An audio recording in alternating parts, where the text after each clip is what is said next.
क्या आपको भी लगता है कि मोटिवेशन एक दिन आ जाता है और अगले दिन चला भी जाता है? कभी सोचा है कि मोटिवेशन एक्चुअली काम कैसे करता है और क्या हम इसे हमेशा के लिए अपने साथ रख सकते हैं? आज हम एक्सप्लोर करेंगे साइंस बिहाइंड मोटिवेशन और कैसे हम कंसिस्टेंट रह सकते हैं अपने गोल्स के साथ। वीडियो को एंड तक देखना, क्योंकि यहाँ हम बात करेंगे कुछ ऐसे प्रैक्टिकल टूल्स और रिसर्च बेस्ड इंसाइट्स की जो कि आपकी लाइफ में असर दिखाएंगी। सबसे पहले मोटिवेशन होता क्या है? साइंटिफिकली देखा जाए तो मोटिवेशन एक इंटरनल प्रोसेस है जो कि हमें कुछ करने के लिए डिराइव करता है।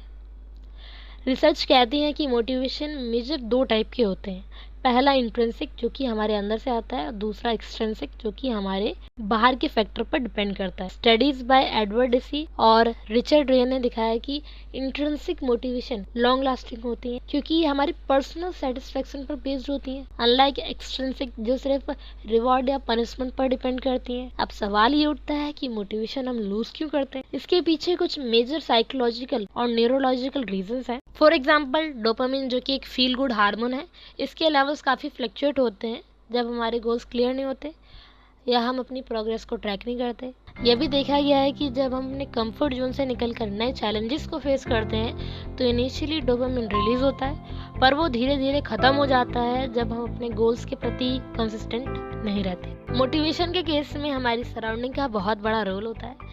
एक फेमस साइकोलॉजिस्ट कैरल ड्वेक ने अपनी रिसर्च में ग्रोथ माइंडसेट कॉन्सेप्ट को इंट्रोड्यूस किया, जो कहता है कि अगर हम अपने आप को ऐसे लोगों के बीच में रखें जो ग्रोथ ओरिएंटेड हैं, तो हमारा मोटिवेशन भी सस्टेन होता है। अपने सपोर्ट सिस्टम या रोल मॉडल्स को ध्यान से सेलेक्ट करना बहुत जरूरी है, क्योंकि ये लोग हमें इंस्पायर करने के साथ साथ अकाउंटेबल भी रखते हैं। रिसर्च में देखा गया है कि हम तब सबसे ज़्यादा मोटिवेटेड फील करते हैं जब हम अपने शॉर्ट टर्म और लॉन्ग टर्म गोल्स को क्लियर रखते हैं। येल यूनिवर्सिटी की एक रिसर्च ने दिखाया कि जब हम अपने गोल्स को स्पेसिफिक और रियलिस्टिक रखते हैं और उनको स्मॉल माइलस्टोन में ब्रेक करते हैं तो मोटिवेशन सस्टेन रहने के चांसेस काफ़ी बढ़ जाते हैं। इसलिए जब भी हम किसी गोल पर काम करना शुरू करें तो पहले ही हमें शॉर्ट टर्म या long term goal target set कर लेने चाहिए। मोटिवेशन के पीछे डोपामिन और प्रीफ्रंटल कॉर्टेक्स का बहुत बड़ा रोल है, क्योंकि हमारे ब्रेन के ऐसे एरियाज हैं जो कि रिवॉर्ड और प्लेजर सीकिंग बिहेवियर्स को ट्रिगर करते हैं।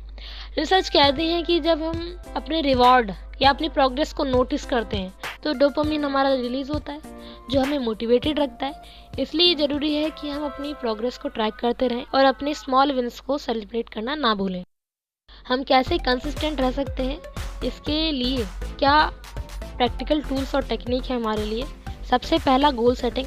ये टेक्निक काफ़ी सिंपल और इफेक्टिव होती है। Specific, measurable, achievable, relevant, time bound goal set करने से मोटिवेशन और फोकस हमारा बना रहता है।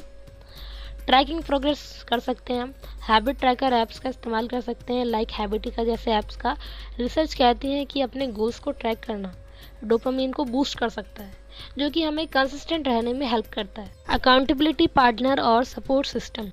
स्टैनफोर्ड यूनिवर्सिटी की एक रिसर्च ने प्रूव किया है कि जब हम किसी और को अपने गोल शेयर करते हैं ना और उनसे अकाउंटेबिलिटी रखते हैं तो 65% चांसेस हैं कि हम अपने गोल के प्रति कंसिस्टेंट रहेंगे। पोमोडोरो टेक्निक का आप इस्तेमाल कर सकते हैं अपने टाइम मैनेजमेंट के लिए। ये टेक्निक 25 मिनट वर्क और 5 मिनट ब्रेक के इंटरवल्स में काम करने पर आपको फोकस करती है। ये मोटिवेशन और प्रोडक्टिविटी को बढ़ाने में आपकी हेल्प कर सकती है। जो चौथा टूल है मेरी तरफ से आपके लिए वो है पॉजिटिव अफर्मेशंस और विजन बोर्ड्स।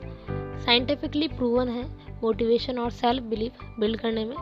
ये हमें अपने गोल्स याद दिलाते हैं और हमें कंसिस्टेंट रहने में मदद करते हैं। तो अब आपको मोटिवेशन और कंसिस्टेंसी की साइंस के बारे में क्लियर अंडरस्टैंडिंग हो गई होगी। याद रखें, मोटिवेशन को सस्टेन करना एक स्किल है जो हम टाइम के साथ फेस कर सकते हैं। अपने दोस्तों के साथ वीडियो जरूर शेयर कीजिए। अगर आपको ये वीडियो हेल्पफुल लगा हो तो कमेंट करके बताएं कि कौन सा टूल आपके लिए सबसे ज्यादा हेल्पफुल है। तब तक के लिए धन्यवाद।